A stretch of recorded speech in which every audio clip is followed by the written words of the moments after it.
सही ज्ञान ना होने के कारण उस लकड़हारे को भी बहुत दुख हुआ, लेकिन तब तक समय उसके हाथों से रेत की तरह फिसल चुका था। बुद्ध ने अपने शिष्यों को एक लकड़हारे की कथा सुनाते हुए कहा, एक दिन एक राजा जंगल में शिकार के लिए गया। वो रास्ता भूल गया। उसने बहुत देर तक रास्ता खोजा, लेकिन उसे रास्ता नहीं मिला। वह बहुत ज्यादा थक चुका था। भूख और प्यास के मारे वह व्याकुल होने लगा। तभी उसने देखा कि जंगल में एक लकड़हारा लकड़ियां काट रहा है। बहुत से पेड़ कट चुके हैं, बस थोड़े से ही बाकी हैं। उन्हीं में से एक पेड़ की शाखाओं को वह नीचे गिरा रहा है। राजा ने उसके पास जाकर कहा, भाई, मैं बहुत भूखा हूँ, बहुत प्यास लगी है। तुम्हारे पास कुछ खाने को है क्या? लकड़हारे ने कहा, हाँ है, आओ बैठो। उधर दूर बावड़ी है, मैं वहां से पानी लाता हूँ। तुम यह रोटी खाओ। और पोटली से निकालकर एक मोटी सी रोटी उसने राजा के सामने रख दी। उसमें थोड़ी सी सब्जी भी थी। राजा ने उसको खाया, लकड़हारे का लाया हुआ पानी पिया और शांत होकर कहा, मैं यहाँ पास के ही एक बड़े से नगर का राजा हूँ। शिकार करने आया था, पर रास्ता भूल गया हूँ। लकड़हारे ने रास्ता बता दिया। राजा ने जाते समय कहा, मुसीबत के समय तुमने मेरी सहायता की है। यदि तुमको कभी जरूरत पड़े तो मेरे पास आना, मैं तुम्हारी सहायता जरूर करूंगा। कुछ समय यूं ही गुजर गए। धीरे धीरे उस जंगल के सभी पेड़ समाप्त हो गए। लकड़हारा लकड़ी काटकर उनका कोयला बनाकर बेचता था। अब वह अपनी जीविका चलाए तो कैसे? वह बहुत दुखी हो गया। दुखी मन से राजा के पास पहुंचा। सेवकों ने राजा को सूचना दी कि लकड़हारा आपसे मिलना चाहता है। राजा को याद हो आया कि हाँ, उसने एक लकड़हारे को सहायता देने का वचन दिया है। एक दिन उसने मेरे प्राण बचाए थे। उसने सैनिकों को उस लकड़हारे को अपने पास लाने का आदेश दिया। सेवक लकड़हारे को राजा के पास ले गए। राजा ने पूछा, क्यों भाई लकड़हारे, क्या बात है? उदास क्यों हो? लकड़हारे ने उत्तर दिया, महाराज जी, जंगल से मैं लकड़ियां काटता था। अब वह जंगल समाप्त हो गया है। अब वहां एक भी पेड़ नहीं बचा है।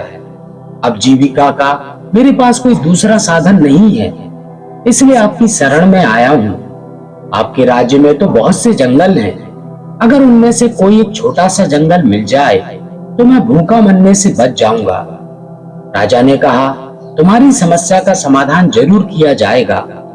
उसके चले जाने के पश्चात अपने मंत्रियों को बुलाकर राजा ने परामर्श किया कि लकड़हारे को क्या दिया जाए। परामर्श करने के पश्चात निर्णय हुआ कि शहर के दक्षिण में राजा का चंदन के वृक्षों का जो वन है, वह लकड़हारे को दे दिया जाए। पदाधिकारी को बुलाया गया। चंदन के वृक्षों का वह वन लकड़हारे के नाम कर दिया गया और उसको इस बात की सूचना दे दी गई कि आज से यह वन तुम्हारा हुआ। कई वर्ष बीत जाने के बाद राजा एक दिन अपने महल में बैठा था कि लकड़हारे का ध्यान आया। प्रसन्नता के साथ उसने सोचा कि अब तो लकड़हारा एक बहुत ही अमीर इंसान बन चुका होगा। उसने कई बड़े बड़े भवन और महल बनवा लिए होंगे, इसलिए चलकर उसे देखना चाहिए। राजा अपने मंत्रियों को साथ लेकर उस वन में गया जो लकड़हारे को दिया गया था, किंतु वहां कोई वन न था। चंदन का कोई भी वृक्ष नहीं था। राजा ने घबराकर मंत्रियों से पूछा, अरे वह जंगल कहाँ गया जो लकड़हारे को दिया गया था? किसी और स्थान पर होगा, तुम मुझे गलत स्थान पर ले आए हो। मंत्रियों ने पदाधिकारियों की ओर देखा। पदाधिकारियों ने कागज की ओर छानबीन करके बोले, महाराज, वह जंगल तो इसी स्थान पर था। राजा ने कहा, फिर वह कहाँ गया? खोज करने पर कुछ दूरी पर चंदन के कुछ वृक्ष दिखाई दिए। उनके बीच में बैठा हुआ लकड़हारा भी दिखाई दिया, निराश, उदास, विचार मग्न। राजा ने उसके पास जाकर पूछा, अरे तू चिंता में क्यों है? लकड़हारे ने प्रणाम करके कहा, अन्नदाता, आपकी कृपा से इतने वर्ष तो कट गए, अब यहाँ कुछ पेड़ शेष रह गए हैं। थोड़े दिनों में यह भी समाप्त हो जाएंगे। सोचता हूँ इसके पश्चात क्या करूंगा। राजा ने आश्चर्य से कहा, वृक्ष तो थोड़े से रह गए हैं, बाकी वृक्षों का क्या किया? लकड़हारा बोला, रोज लकड़ी काटता हूँ, कोयला बनाता हूँ और बाजार में जाकर बेच देता हूँ। यह सुनते ही राजा ने अपना सिर पीट लिया और दुखी होते हुए कहा, अरे भाग्यहीन, तुमने यह क्या किया? यह चंदन की लकड़ी थी, जलाकर कोयला क्यों बना दिया? लकड़हारा बोला, चंदन की लकड़ी क्या होती है? राजा बोला, अच्छा होता यदि तू जानता। अभी 2-3 हाथ लकड़ी काट लो और इसको बाजार में जाकर बेच दो, और हाँ, इसका कोयला मत बना देना। लकड़हारे ने वैसा ही किया। एक दुकानदार ने देखा लकड़ी तो असली चंदन की है और लकड़हारा एकदम गंवार लगता है। यह देखकर उसने बोला, क्या लेगा इसका? लकड़हारे ने पूछा, तुम क्या दोगे? दुकानदार ने कहा, 1 रुपया दूंगा। लकड़हारा आश्चर्य में चिल्लाकर बोला, 1 रुपया? उसका तात्पर्य था इस छोटी सी लकड़ी का 1 रुपया। दुकानदार समझ गया, यह जानता है। उसने बोला, 2 रुपया। लकड़हारा और आश्चर्य से चिल्लाकर बोला, 2 रुपया? दुकानदार ने घबरा कर कहा, अच्छा 4 रुपए। लकड़हारा चिल्लाया, अच्छा 4? कुछ ही दूरी पर एक दुकानदार खड़ा था। उसने देखा कि पहला दुकानदार एक मूल्यवान वस्तु को कौड़ियों के भाव खरीद रहा है। उसे पुकारकर उसने कहा, अरे इधर आ, मैं तुझे 10 रुपए दूंगा।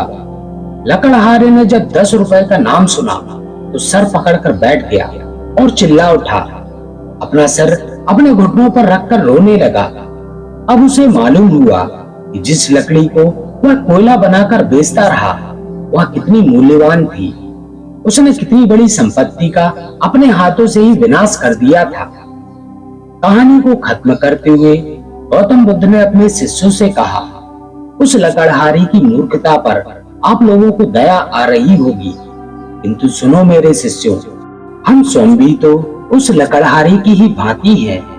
राजाओं के राजा उस परमपिता परमेश्वर ने ना जाने किस बात से प्रसन्न होकर हमें यह सांसें और यह चंदन सा शरीर दिया था, लेकिन हमने अपनी गलत वासनाओं, घृणा और पाप की अग्नि से इसे जलाकर भस्म कर दिया है।